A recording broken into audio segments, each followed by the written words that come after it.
Lewat KUHP baru, Bareskrim didorong kejar aset pribadi pelaku kasus dana syariah Indonesia. Minggu 18 Januari tahun 2026, jam 15:22 WIB. Wakil Ketua Komisi 3 DPR RI, Rano Alfas, meminta aparat penegak hukum menelusuri aset pribadi pelaku terkait permasalahan pengelolaan dana syariah Indonesia. DSI yang merugikan ribuan lender. Dana yang gagal dicairkan ini mencapai 2,4 triliun rupiah dengan KUHP yang baru. Sebetulnya ada ruang untuk menelusuri aset-aset pribadi pelaku. Fokus kami jelas, harus ada pengembalian maksimal atas kerugian para korban ukar.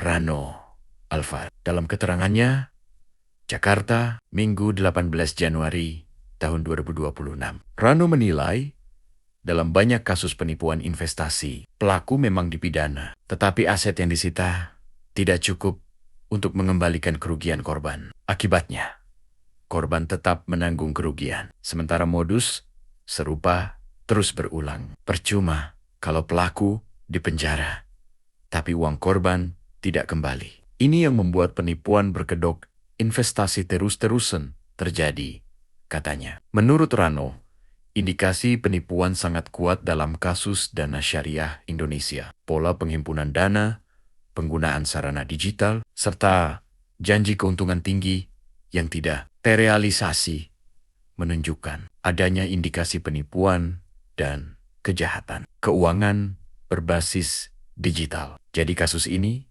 tidak bisa diletakkan semata-mata sebagai sengketa keperdataan atau risiko bisnis. Tutur dia. Rano juga menyoroti penggunaan label dan simbol keagamaan dalam praktik investasi ilegal yang dinilainya merugikan secara moral dan sosial. Promosi awal DSI bahkan diawali dengan kalimat religius. Ini lebih menyedihkan lagi karena menggunakan nama syariah, bahkan di oval-oval.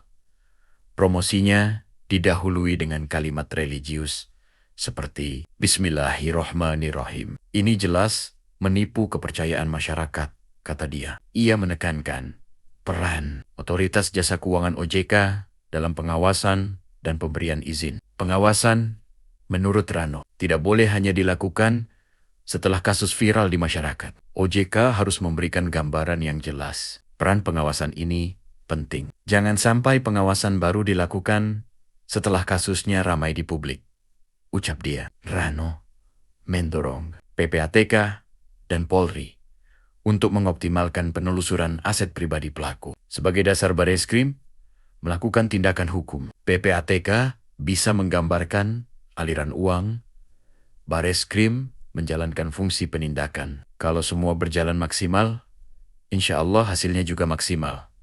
Imbuhnya, sebelumnya, dana ribuan lender di PT Dana Syariah Indonesia, DSI, yang gagal dicairkan mencapai 2,4 triliun rupiah. Data awal mencatat 4.898